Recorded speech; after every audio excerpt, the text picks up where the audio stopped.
आप सबका स्वागत है। मैं पवन मिश्रा और आज के इस वीडियो लेक्चर में हम जिस विषय पे बात करने वाले हैं, पाठ्य पुस्तकों का महत्व, उनकी विशेषताएं, निर्माण तथा मूल्यांकन।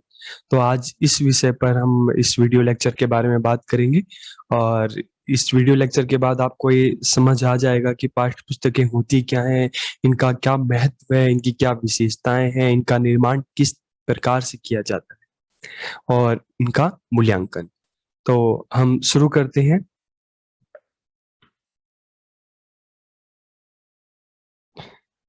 तो अगर हम पाठ्य पुस्तकों की बात करते हैं तो जैसे आप सबको पता है कि इंसानों की एक अपनी दुनिया है, जीव जंतुओं की एक अलग दुनिया है, पेड़ पौधों की एक अलग दुनिया है। तो इसी तरह से हम पुस्तकों की भी एक अलग दुनिया होती है जिसमें अलग अलग अलग प्रकार की पुस्तकें होती हैं। कुछ पुस्तकें जिनको हम उपन्यास कहते हैं, कुछ पुस्तकें कहानी की पुस्तकें होती हैं, कुछ पत्र पत्रिकाएं होती हैं। तो इस तरह से कई प्रकार की पुस्तकें होती हैं। फिर उन पुस्तकों में से एक प्रकार पाठ्य पुस्तकों का भी है। अब पाठ्य पुस्तकें क्या होती हैं और कहाँ पे प्रयोग में लाई जाती हैं? तो पाठ्य पुस्तकें मुख्य रूप से विद्यालय और महाविद्यालय, और उनमें से भी जो विद्यालय है, मुख्य रूप से इनका प्रयोग विद्यालयों में किया जाता है। तो शैक्षणिक संस्थान द्वारा किसी कक्षा या किसी विशेष कोर्स की पढ़ाई हेतु निर्धारित की गई ऐसी पुस्तक जिसमें पाठ्यक्रम के अनुसार विषय विशेष की जानकारी दी गई हो, पाठ्य पुस्तक कहलाती है। तो जैसे आपको पता है, शैक्षिक संस्थान का मतलब है विद्यालय, महाविद्यालय, और उनमें से भी मुख्य रूप से क्योंकि पाठ्य पुस्तकें हम देखते हैं तो विद्यालय स्तर पर ही तैयार की जाती हैं। तो जो शैक्षणिक संस्थान है, विद्यालय है, इनमें बच्चे जब पढ़ने जाते हैं तो उनकी जिस उद्देश्य से अध्ययन अध्यापन में सहायता के लिए, विद्यार्थियों की सहायता के लिए, शिक्षकों की सहायता के लिए, जो शैक्षणिक संस्थान है, जो संबंधित जो संस्थान है, वो पाठ्य पुस्तकों का निर्माण करते हैं ताकि बच्चों को उनकी उम्र के हिसाब से, उनकी समझ के हिसाब से उनको विषय विशेष का ज्ञान दिया जा सके। तो आप पाठ्य पुस्तकों को देखते होंगे कि अलग अलग अध्याय होते हैं इसमें, कविताएं भी होती हैं, कहानियां भी होती हैं, नाटक भी होते हैं। तो उसमें अलग अलग प्रकार आपको देखने के लिए मिलते हैं और ये विशिष्ट उद्देश्यों की प्राप्ति के लिए ही मतलब हम कह सकते हैं कि विशिष्ट उद्देश्यों की प्राप्ति में ये शिक्षकों की और विद्यार्थियों की सहायता करती है। यह बच्चों की आयु, कक्षा, विषय व मानसिक स्तर के अनुसार बनाई जाती है, जो विषय विशेष के शैक्षिक उद्देश्यों को प्राप्त करने में सहायता करती हैं। तो आपको, जैसे आप देखते होंगे कि अगर कोई कक्षा 1 की हिंदी की पुस्तक हो, कक्षा 2 की, 3 की, 4 की, तो आप देखोगे कि मानसिक स्तर के अनुसार बनाई जाती है। ये नहीं कि किसी भी स्तर पे कोई भी पुस्तक या कोई भी पाठ दे दिया गया, नहीं, बच्चों के मानसिक स्तर को ध्यान में रखकर ये बनाई जाती है। इसमें मुख्यतः विषय सामग्री होती है तथा पाठ्य वस्तु से संबंधित प्रकरणों को एक व्यवस्थित क्रम में प्रस्तुत किया जाता है। प्रकरण किसे कहते हैं कि जो अलग अलग जो अध्याय हैं, तो उनको एक विशिष्ट क्रम में, एक व्यवस्थित क्रम में प्रस्तुत किया जाता है। तो ये पाठ्य पुस्तकों की खासियत है। इन पुस्तकों का अध्ययन बड़ी ही गंभीरता से किया जाता है। विषय विशेष से संबंधित पुस्तकें होती हैं जिसको पढ़कर हमें उस विषय से संबंधित संपूर्ण ज्ञान धीरे धीरे हमें प्राप्त होता है।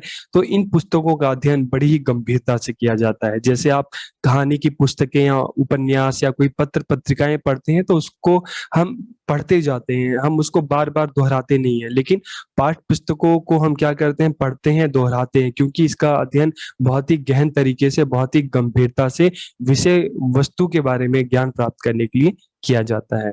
इनमें प्राय गद्य और पद्य की पुस्तकें आती हैं जिनके द्वारा विद्यार्थियों के भाषा ज्ञान में वृद्धि होती है। विषय का पूर्ण ज्ञान देने के लिए इन पुस्तकों की आवश्यकता होती है। इन पुस्तकों के माध्यम से ही, चाहे हम हिंदी है, चाहे गणित है, चाहे सामाजिक विज्ञान है, अलग अलग जो विषय हैं उनका पूर्ण ज्ञान दिया जा सकता है। अगर हम इनके महत्व की बात करें, पाठ्य पुस्तकों का क्या महत्व है, तो भाषा शिक्षण की पूरी प्रक्रिया पाठ्य पुस्तकों पर ही आधारित होती है। तो अगर हम शिक्षण की बात करें तो उसका में मुख्य स्थान पुस्तकों का ही है। अगर विद्यालय स्तर से पुस्तकें ही हटा दी जाती हैं तो शिक्षण अधिगम प्रक्रिया अपने आप में अपूर्ण हो जाएंगी। पहले के समय में तो गुरु बोलता था, शिष्य उसको सुनकर ग्रहण करता था, लेकिन अब पहले का समाज नहीं रहा, समाज बदल गया है। अब जो शिक्षा का जो शिक्षण अधिगम जो है उसका मुख्य आधार ही पाठ्य पुस्तकें हैं। और पाठ्य पुस्तकों के बिना जो विद्यालय शिक्षा है या महाविद्यालय शिक्षा है वो अपने आप में अधूरी है, अपूर्ण है। यह शिक्षक और विद्यार्थी दोनों के मार्गदर्शन में सहायता करती है।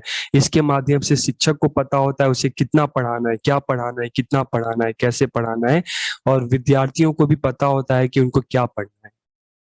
यह विद्यार्थियों में स्वाध्याय व नियमित अध्ययन की आदत का विकास करती है कि इसके माध्यम से जो भी विद्यार्थी को कक्ष में विद्यालय में पढ़ाया जाता है तो विद्यार्थी स्वयं ही पुस्तकों के माध्यम से उसका पुनः अध्ययन कर सकता है, उसको और अच्छे से उसको पढ़कर अपने ज्ञान का विकास कर सकता है।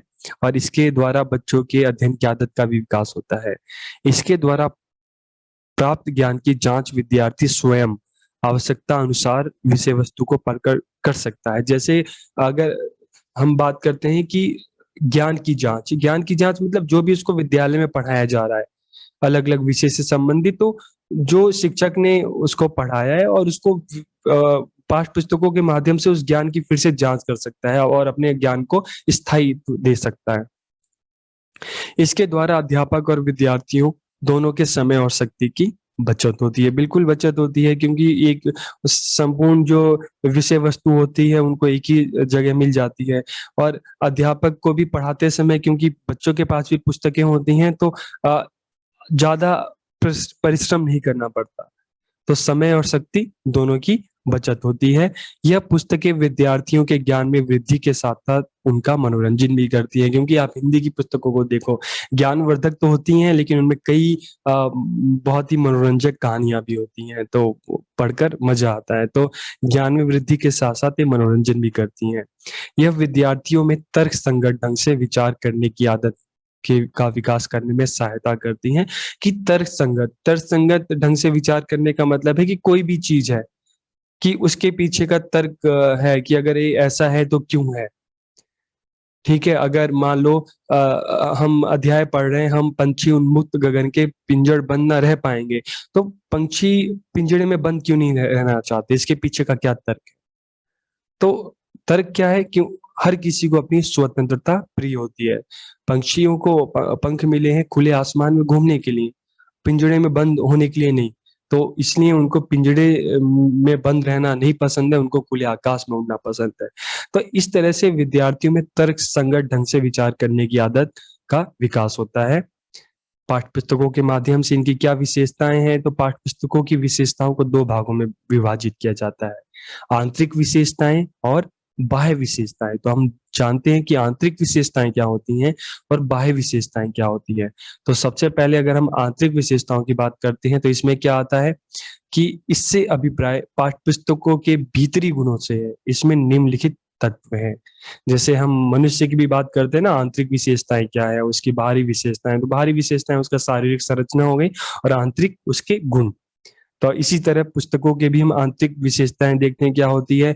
तो विषय सामग्री, जो भी पुस्तक में जो विषय सामग्री है तो किस तरह की होनी चाहिए, तो बच्चों के निजी अनुभव पे आधारित हो, ताकि जब बच्चा उसको पढ़े तो वो अपने जो रोजाना का जीवन है उन अनुभवों से और जो पाठ्य पुस्तक में जो अध्याय है उनको उससे जोड़ सके, ताकि वो उसको खुशी खुशी और रोचकता से उसको सीखे, ग्रहण कर सके। इसमें देश प्रेम की भावना निहित हो, चरित्र निर्माण की इनको पढ़ने के बाद इसमें मूल्यों पे आधारित हो, ताकि बच्चों में अच्छी आदतों का विकास हो सके जिससे उसका चरित्र निर्माण हो सके। मनोरंजन, ज्ञान के साथ साथ बच्चों का मनोरंजन भी करें। रुचि होनी चाहिए इसमें बच्चों की, इस तरह से बच्चों की रुचि को ध्यान में रखकर ये पुस्तकें बनाई जानी चाहिए। मानवता, तो मानवता की भावना इसमें निहित हो कि इंसान को इंसान बनाए, मतलब अच्छी आदतों का विकास, जैसे चरित्र निर्माण को हम इससे जोड़ सकते हैं। कि सच बोलना है, सबकी सहायता करना है, प्यार से रहना है, तो मानवता। तो इस ये विशेष सामग्री इस प्रकार की होनी चाहिए। प्लस भाषा की अगर हम बात करें तो भाषा सरल होनी चाहिए, स्पष्ट होनी चाहिए, जिससे बच्चों को समझने में आसानी हो। शैली, तो भाषा और भावों के मिश्रण को हम शैली कहते हैं। तो कभी भी आप पाठ्य पुस्तकों को, हिंदी की कोई भी पाठ्य पुस्तक देखो तो एक ही शैली नहीं होती। हिंदी की जैसे अलग-अलग उपभाषाएँ हैं, तो कुछ आपको कविताएँ मिल जाएँगी जिसमें आपको पूर्वी हिंदी होती है, कुछ की पश्चिमी राजस्थानी हिंदी होती है। जैसे अगर आप मीरा के पद पढ़ोगे तो वहाँ पे ब्रिज खड़ी बोली का असर आपको देखने को मिलता है। तो और वहीं अगर आप तुलसीदास के पढ़ोगे तो उनमें अवधि की अगर हम बात करते हैं, तो इसी तरह से अगर आप हिंदी में देखोगे तो अलग-अलग शैलियाँ हैं। कुछ जो है हरियाणवी हमें नज़र आती है, कुछ में राजस्थानी, कुछ में छत्तीसगढ़ी, कुछ में बिहारी, कुछ में पहाड़ी। तो इस तरह से अगर हम आप हिंदी में की कोई भी पाठ्य पुस्तक देखो तो अध्याय 1 से लेके 17 तक सबकी लिखने की शैली एक नहीं होती, अलग-अलग होती है। तो इस तरह से क्या होता है, शैली अलग होती है, तो उससे बच्चों को उसको पढ़ने में बच्चा और ज़्यादा रुचिपूर्ण तरीके से उसको पढ़ता है, अलग-अलग शब्दों को जानता है। तो अलग-अलग शैली हो, रोचकता होनी चाहिए, उपयुक्त क्रम होना चाहिए, अध्याय का उपयुक्त क्रम होना चाहिए। ये नहीं कि कविता एक साथ दे दी जाए, कहानी एक साथ दी जाए, नहीं। सबको एक-एक करके मतलब आगे-पीछे करके देना चाहिए, तो एक उपयुक्त क्रम होना चाहिए। मूल्य, एक उचित मूल्य होना चाहिए, ना बहुत अधिक महँगी नहीं होनी चाहिए। तो ये उसकी आंतरिक विशेषताएँ हैं। अब बाह्य विशेषताएँ में क्या आ जाती हैं कि इससे अभिप्राय पाठ्यपुस्तक के बाहरी गुणों से है। तो इसमें निम्नलिखित तत्व शामिल हैं, कागज़ व छपाई, कागज़ कैसा है, छपाई किस प्रकार की है, मुख्य पृष्ठ कैसा है, क्या नाम दिया गया है, जो नाम दिया गया है उसके हिसाब से मुख्य पृष्ठ पे चित्र बनाए गए हैं कि नहीं बनाए गए हैं। मान लो जैसे मुख्य जो आवरण पृष्ठ है, मुख्य पृष्ठ है, उस पर शीर्षक दे दिया हो बसंत और उसमें नीचे चित्र दे दिया हो रेगिस्तान का, तो क्या मिलना है? नहीं मिलना। तो जैसे हिंदी की पाठ्य पुस्तक देखते हैं हम, तो बसंत शीर्षक है और उसमें फूल और इस तरह से बनाए रखे हैं। तो मुख्य पृष्ठ कैसा होना चाहिए? आकर्षक होना चाहिए ताकि बच्चा वो देखे उसको और देखकर ही बच्चों को रुचि आए कि मुझे इसी को पढ़ना है। तो बहुत ही मुख्य पृष्ठ कागज़ अच्छी मतलब हम कागज़ की बात करें तो कागज़ अच्छा होना चाहिए, छपाई अच्छी होनी चाहिए, मुख्य पृष्ठ आकर्षक होना चाहिए, चित्रों का समावेश होना चाहिए, ताकि बच्चा उसमें और रुचि ले।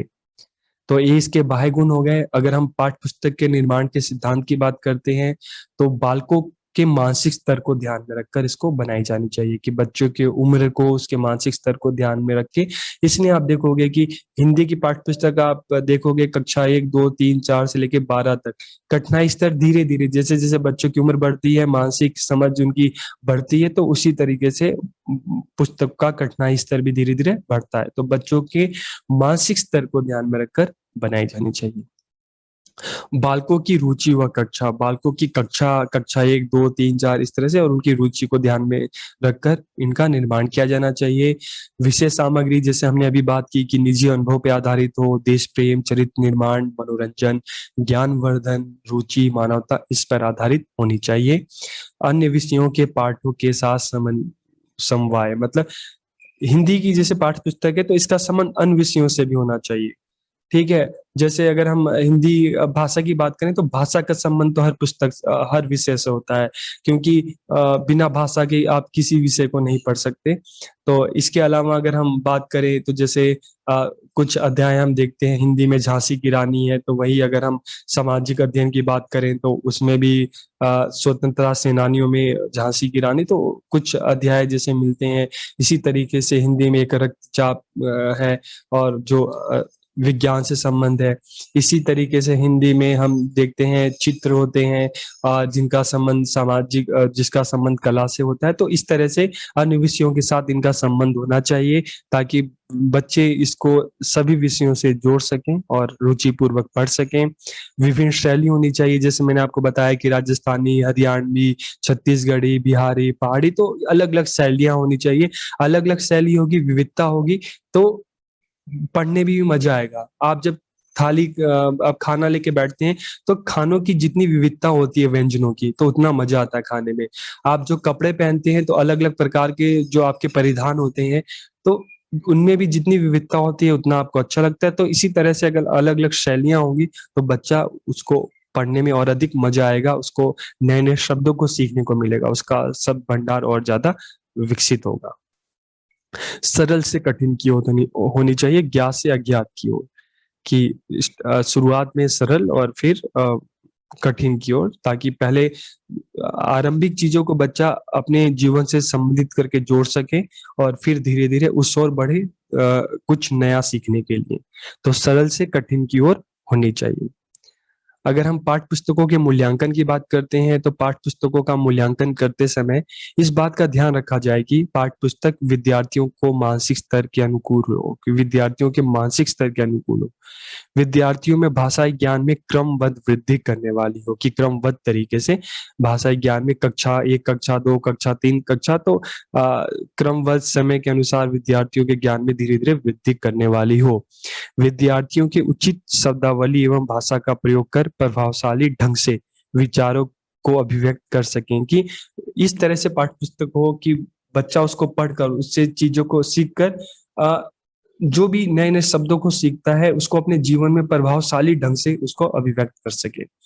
पुस्तकों विभिन्न प्रकार के ज्ञान विज्ञान का समावेश होना चाहिए, कि पाठ्य पुस्तकों में विभिन्न प्रकार के ज्ञान विज्ञान का समावेश होना चाहिए और पाठ्य पुस्तकों की सभी विशेषताओं की जाँच व मापन करने के पश्चात ही उसका चयन करना चाहिए, कि जैसे आप एनसीईआरटी को देखो तो इनकी पाठ्य पुस्तक निर्माण की एक पूरी समिति होती है, जो इन चीज़ों को ध्यान में रखती है और इन चीज़ों को ध्यान में रखकर व्यापक विचार-विमर्श कर कर ही आखिर में पुस्तकों को प्रकाशित किया जाता है। ठीक है?